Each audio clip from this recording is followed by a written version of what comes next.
7 साल पहले की बात है। मैं 8वीं कक्षा में थी। पढ़ने में मैं ठीक ठाक थी, लेकिन बोलने में बहुत मुखर थी। कई बार घर में भी मुझे कम बोलने की हिदायत दी गई थी, लेकिन मेरी आदत कहाँ सुधरने वाली थी। एक दिन स्कूल में हम सभी लड़कियों को कहा गया कि अगले दिन साफ सुथरी यूनिफॉर्म पहनकर आनी है, एक कार्यक्रम में जाना है।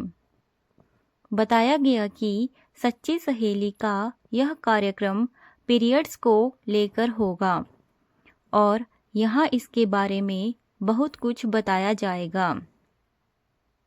मुझे पीरियड्स के बारे में तब तक इतना ही पता था कि यह एक बीमारी है जो सिर्फ लड़कियों को होती है।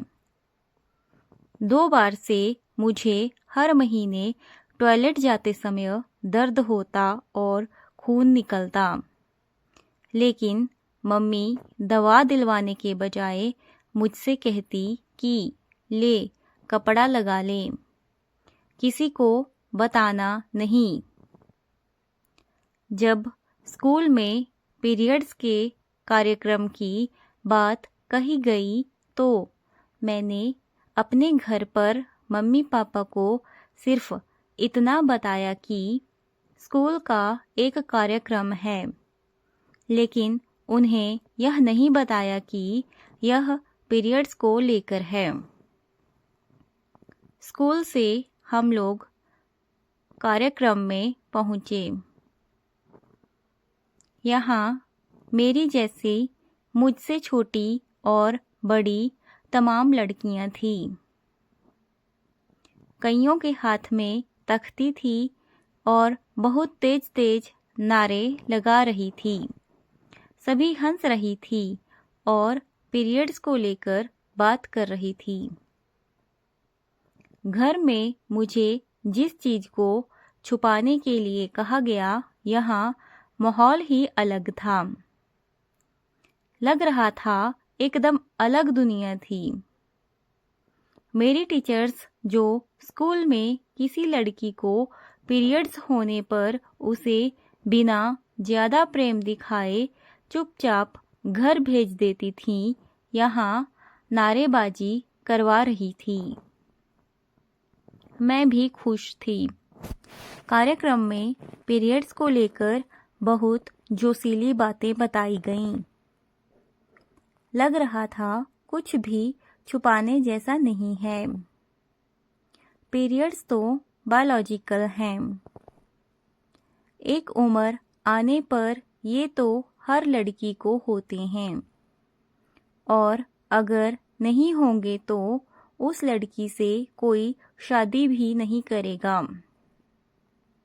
वहीं पता चला कि सिर्फ लड़कियों को ही नहीं, जब शादी हो जाती है तो इनके बारे में पापा, भैया, चाचा लोगों को भी सब पता होता है। यह नॉर्मल है। उस जगह बेहद आसानी से लड़कियां अपनी दिक्कतें शेयर कर रही थी।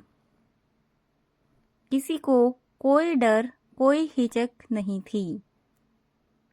सब कह रहे थे, बोलो, जो मन में है खुलकर बोलो, डरो नहीं, साहस दिखाओ। वहाँ सिखाया गया कि घर पर जाकर सबसे बोलना कि पीरियड्स हवा नहीं है। मेरे अंदर भी जोश था। मैं भी खुश थी। कार्यक्रम खत्म हुआ। हम लोग लौटकर स्कूल पहुँचे और फिर स्कूल से घर के लिए निकल पड़ी। उस कार्यक्रम के नारे अभी भी मेरे मन में गूंज रहे थे। बार बार वही मंच और वहाँ बोली गई बातें सामने आ रही थी। डर कहीं गायब हो गया था। मैं अपने घर पहुंची और डोर बेल बजाई। मम्मी ने दरवाजा खोला। मैं घर के अंदर बाद में घुसी। खुशी से चिल्लाते हुए कहने लगी, मम्मी, पीरियड्स कोई हुआ नहीं है। तभी मेरी नज़र सोफे पर बैठे पापा, उनके मिलने वाले एक अंकल और उनके बेटे पर गई। लेकिन मैं जोश से भरी थी और हमसे कहा भी गया था कि सबको बताओ पीरियड्स कोई हुआ नहीं है। एक बार को तो ठिठकी पर बोलने की आदत पर कंट्रोल भी नहीं था और जोर से चिल्लाते हुए बोली, पापा, अंकल, पीरियड्स कोई हुआ नहीं होता। ये तो बहुत अच्छी बात होती है कि मुझे पीरियड्स होते हैं।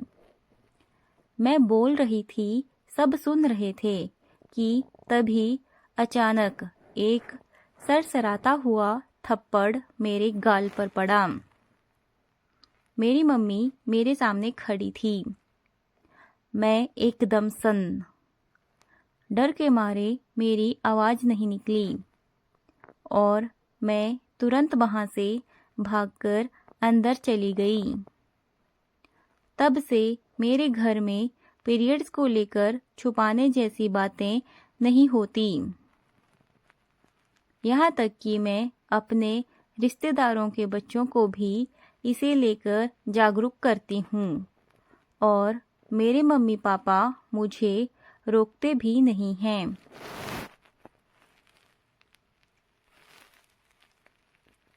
अंकल के जाने के बाद पापा और मम्मी मेरे पास आए। शायद मम्मी को पापा ने ही कुछ समझाया होगा या फिर शायद अंकल ने। ये बात तो मैं नहीं जानती, लेकिन मम्मी और पापा ने बैठकर मुझसे पूछा कि क्या हुआ था। आज जो मैंने ऐसे सबके सामने बोला, मैंने कार्यक्रम की सारी बात बता दी। उसके बाद पापा ने मुझे समझाया और कहा, बेटा, पीरियड्स नॉर्मल होता है। अब से तुम परेशान मत होना। कोई परेशानी हो तो हमें बताना, लेकिन इस तरह बाहर वालों के सामने चिल्ला चिल्ला कर भी मत बोलना। पीरियड्स होना नॉर्मल है। पीरियड्स बीमारी नहीं है। अगर आपको हमारी आज की कहानी अच्छी लगी हो तो वीडियो को लाइक करें और हमारे चैनल को सब्सक्राइब करना ना भूलें। Thanks for watching.